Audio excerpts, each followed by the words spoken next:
மாவட்டத்திற்கான சிறப்பு தீவிர திருத்தம் 2026 வரைவு வாக்காளர் பட்டியலை பொறுத்தவரை மாவட்ட தேர்தல் அதிகாரியாக இருக்கின்ற சென்னை மாநகர ஆணையர் அவர்கள் இன்றைக்கு வெளியிட்டிருக்கின்றார்கள். அனைத்து கட்சி முன்னாலேயும் அது வெளியிட்டிருக்காரு. இதில் மொத்தம் சென்னையில் பார்த்தீங்கன்னா வாக்காளருடைய எண்ணிக்கை, அதாவது இவங்க 27/10/2025 ஃப்ரீஸ் பண்ணிட்டாங்க ஓட்டர் லிஸ்ட்டை. அந்த கணக்கு ஃப்ரீஸ் பண்ணபடி கணக்குப்படி பார்த்தா 40,04,694. அப்போ அதாவது 2025 10ஆம் மாதம் 27ஆம் தேதி. அதன் பிறகு கணக்கீட்டு படிவம் அது சமர்ப்பிக்கப்பட்டு வரைவு வாக்காளர் பட்டியலில் சேர்க்கப்பட்ட மொத்த வாக்காளர் எண்ணிக்கை, அதாவது 40,04,694 திரும்ப கணக்கீட்டு ஃபார்ம் வாங்கி அதன் மூலம் பதிவேற்றம் செஞ்சது எவ்வளோன்னு பார்த்தா 25,79,676. அப்போ ஏறக்குறைய கணக்கீட்டு படிவம் கொடுத்து திரும்ப வராதது அப்படின்னு பார்த்தா 14,25,18 வாக்குகள். இது தமிழ்நாட்டிலே பார்த்தீங்கன்னா சென்னை தான் அதிகமும் கூட, அதாவது 63% அளவுக்கு தான் அந்த பாரங்களே வந்திருக்கு, மீதி வரல. இதில் மீதி இந்த 63% வந்தது தவிர மீதி இருக்கின்ற கிட்டத்தட்ட 37 இல்லை 37 வரும், 37%. 63 + 37. இதில் இறப்பு 1,56,555. இடம்பெயர்ந்தோர் 12,22,164. ஷிஃப்டடு மட்டும் 12,22,164. ஆப்சென்ட் பொறுத்தவரையில் 27,328. இதர இனங்கள் 199. இரட்டைப்பதிவு 18,772. ஸோ இதுதான் நான் சொன்னபடி 14,20,000. இதில் என்ன நம்ம கேள்வி கேட்டோம்னா, இறந்தவங்களை பற்றி அது அந்த டெத் சர்டிஃபிகேட்டை வச்சு கார்பரேஷன் வெரிஃபை பண்ணிடும், அதில் மாறுபட்ட கருத்து கிடையாது. அதுலேயும் கூட பார்த்தீங்கன்னா இறந்தவர்கள் அந்த லிஸ்ட்டில் இருந்தாங்கன்னா அதுக்கு நம்ம சேர்த்தல் நீக்கல் திருத்தம் அது 6, 7, 8 இந்த படிவங்கள் இன்னிலேருந்து கொடுக்க ஆரம்பிச்சிருவாங்க. அது பார்த்தீங்கன்னா அடுத்த மாதம் வரல கொடுத்துட்ருக்கலாம், அது ஒரு மாதம் டைமில் கொடுக்கலாம். இதில் என்னென்னா இந்த இடம்பெயர்ந்தோர் 12,22,000 அவங்க பார்த்தீங்கன்னா பக்க தொகுதி போயிருப்பாங்க, இல்லை வெளி மாவட்டத்துக்கு போயிருப்பாங்க. ஸோ அவங்களுக்கும் நீங்கள் எல்லாமே ஒரு ஆப்பர்ச்சுனிட்டி கொடுக்கணும், சந்தர்ப்பங்கள் கொடுக்கணும் அப்படின்னு நாங்கள் சொல்லியிருக்கோம். ஸோ அது சந்தர்ப்பங்கள் பொதுவாக அது ஒவ்வொரு போலிங் ஸ்டேஷன்ஸ், அதாவது வாக்குச்சாவடி மையங்கள், வாக்குச்சாவடி அந்த நிலையம் அங்கே அந்த இதை ஒட்டிடுவாங்க. அதாவது இந்த வாக்குச்சாவடியில் இறப்பு இவ்வளோ, இடம்பெயர்ந்தவர் இவ்வளோ, ஆப்சென்ட் இவ்வளோ, இதர இனங்கள் இவ்வளோ, இரட்டைப்பதிவு இவ்வளோன்னு சொல்லி கொடுத்துருவாங்க. ஸோ அதை அரசியல் கட்சிகள் பார்த்துட்டு அதில் அப்ஜெக்ஷன்ஸ் தெரிவிக்கலாம். தவிர பொதுமக்களும் சரி, அவங்க வீட்டில் ஒரு வீட்டு இருந்து அது ஷிஃப்டட் பை லிஸ்ட்டாக இருக்கும், அவங்க பார்த்து அதுக்குண்டான படிவத்தை கொடுக்கலாம். அதுக்கு ஒரு மாதம் டைம் இருக்குது. அதே போல் இந்த வாக்குச்சாவடி மையங்கள் அது இப்போ அதிகப்படுத்தியிருக்காங்க. இப்போ 3,718 ஏற்கனவே இருந்தது. இப்போ சீரமைக்கப்பட்ட பிறகு மொத்தம் பார்த்தீங்கன்னா 4,079 ஆயிடுச்சு, அதாவது 361. இப்போ நாங்கள் என்ன சொன்னோம், நீங்கள் வாக்குச்சாவடி ஒரு பூத்தில் இப்போ ஓட்டு குறைஞ்சிருக்கு. இப்போ அதாவது பாகங்களில் அப்படி குறையும் போது என்ன பண்ணீங்கன்னா, நீங்கள் இந்த பாகத்திலிருந்து அடுத்த தெரு 2-3 தெரு தள்ளி அதை ஓட்டை சேர்க்காதீங்க. நீங்கள் எங்கே பார்த்தீங்கன்னா அந்த சென்டருக்குள்ளவே அந்த பாகத்திலேயே இப்போ ஆண் பெண் பிரித்து நீங்கள் ஒரு சமநிலைப்படுத்தி நீங்கள் வாக்குச்சாவடி மையத்தை நீங்கள் ஏற்படுத்துங்க. அது எங்களுக்கு மாறுபட்ட கருத்து இல்லை. ஆனால் அப்பா ஒரு பூத்தில், பையன் ஒரு பூத்தில், புருஷன் ஒரு பூத்தில், பொண்டாட்டி ஒரு பூத்தில், அதுக்கப்புறம் அவங்களுடைய சொந்தக்காரங்க ஒரு 4 பேர் ஒரு பூத்தில் போடுறது, அடுத்த 4 பேர் இன்னொரு பூத்தில் போடுறது. அது பூத்துனா என்ன, அதை தாண்டி அந்த மையத்தை தாண்டி அப்படியெல்லாம் நீங்கள் அப்பாவை பிள்ளைய பிரிச்சிடாதீங்க, புருஷன் பொண்டாட்டியை பிரிச்சிடாதீங்க, குடும்பத்துக்குள்ளேயே வேறுபாடு காட்டாதீங்க. அதனால் எல்லாமே ஒரே வாக்குச்சாவடியில் ஓட்டு போடுற அளவுக்கு ஒரு நிலைமையை ஏற்படுத்துங்க அப்படின்னு சொல்லியிருக்கோம். அது அந்த லிஸ்ட் எங்களுக்கு கொடுங்கன்னு சொல்லியிருக்கோம். அந்த லிஸ்ட்டும் கொடுத்துறேன்னு சொல்லியிருக்காங்க.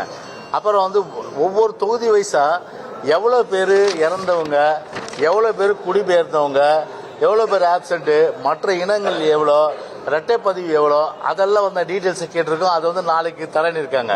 இது தவிர இப்போ வந்து ஒட்டுமொத்தமாக இது வந்து ஒரு வரை வாக்காளர் பட்டியல் வந்து இன்னைக்கு வெளியிட்டாங்க.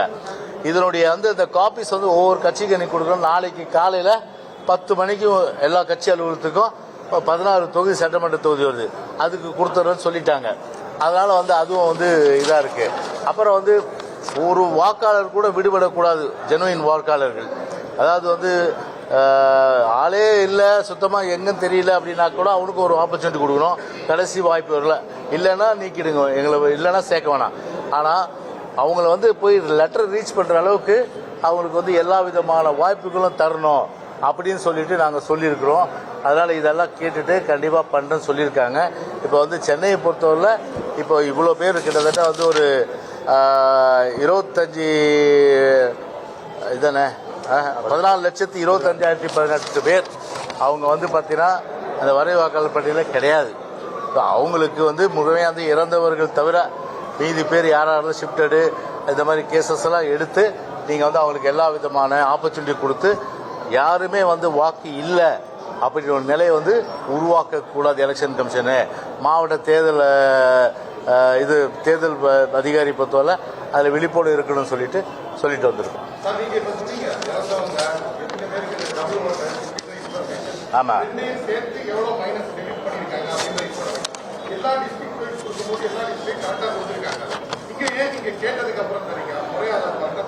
என்னதுங்க ஜெபர்சன்? ஆமா,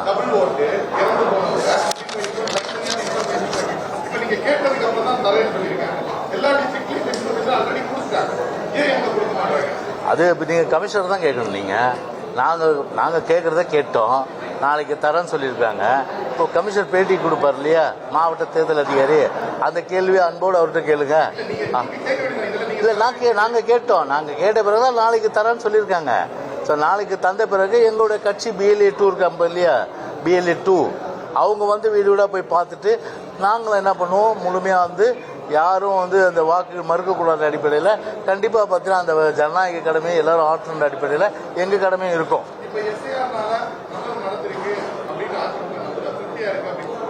உங்களுக்கு ஒரு விஷயம் அருமையான கேள்வி கேட்டீங்க. நான் இதுக்கு முன்னாடி சொல்லிட்டேன், SIR ஏன் அதிமுக வரவேற்குது, அதான் பாயிண்ட்டு. கிட்டத்தட்ட 20 வருஷமாக பண்ணவே இல்லை ஒரு ஸ்பெஷல் இன்டென்சிவ் ரிவிஷன்.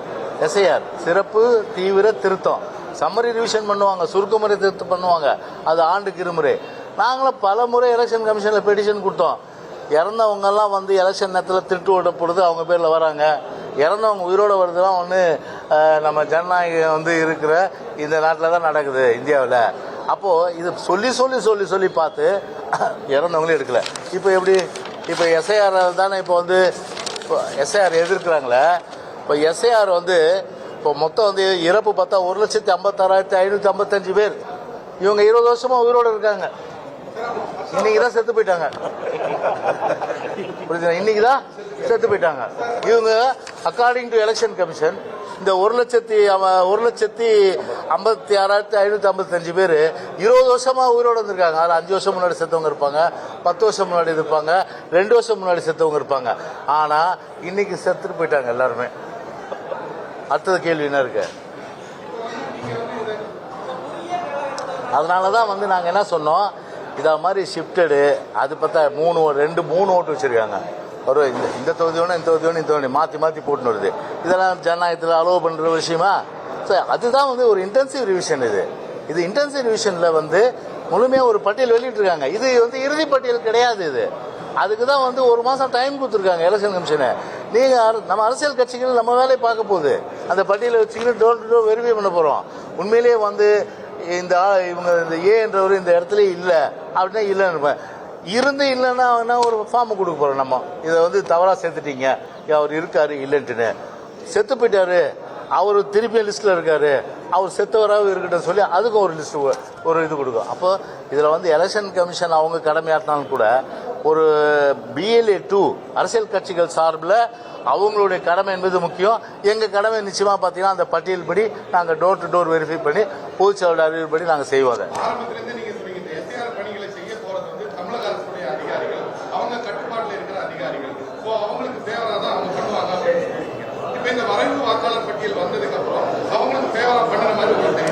இல்லைங்க, இப்போ டெக்னிக்கலாக கேட்குறீங்க நீங்கள். வரை வாக்காளர் பட்டியல் இன்னைக்கு வந்தாச்சு இல்லையா, இதை பார்த்த பிறகு லாஸ்ட் டேட் ஒரு ஃபைனல் லிஸ்ட் வரும் இல்லையா, அப்போ இந்த கேள்வி கேளுங்க. இப்போ இந்த கேள்வி கேட்காதீங்க. நாங்கள் டோர் டு டோர் வெரிஃபை பண்ணிட்டு will come back to again. உங்களுக்கு மறுபடியும் நாங்கள் வரோம். ஓகேவா?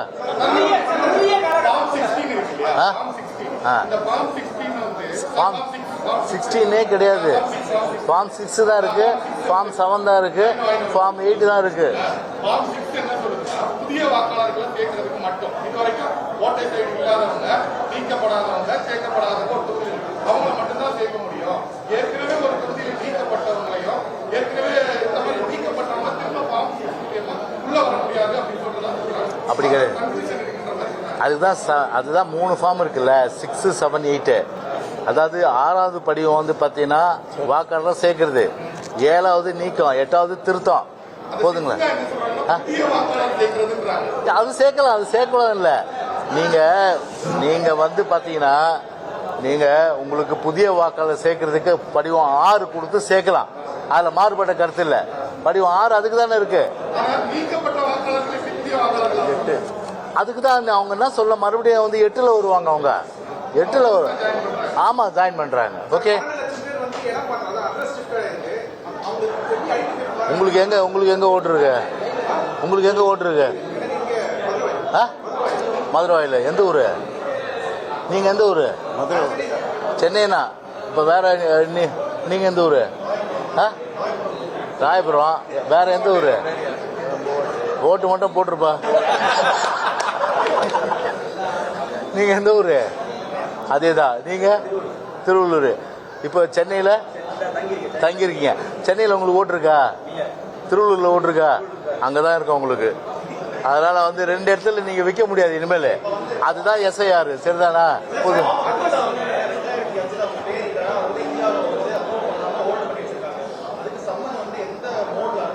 இல்லை, எல்லாம் ஸ்பீட்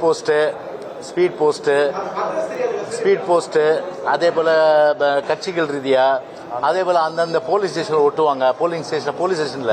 போலிங் ஸ்டேஷன் வாக்குச்சாவடி மையங்கள் அந்த இடத்துல ஒட்டுவாங்க. எல்லா விதமான ஆப்பர்ச்சுனிட்டி கொடுப்பாங்க. கொடுத்து அதன் பிறகு இறுதி பட்டியல் வரும்போது தான் எல்லா கேள்விகளும் அப்போ வந்து நீங்கள் கேட்கலாம். இப்போதைக்கு வரை வாக்காளர் பட்டியலோடு சரி. ஓகே.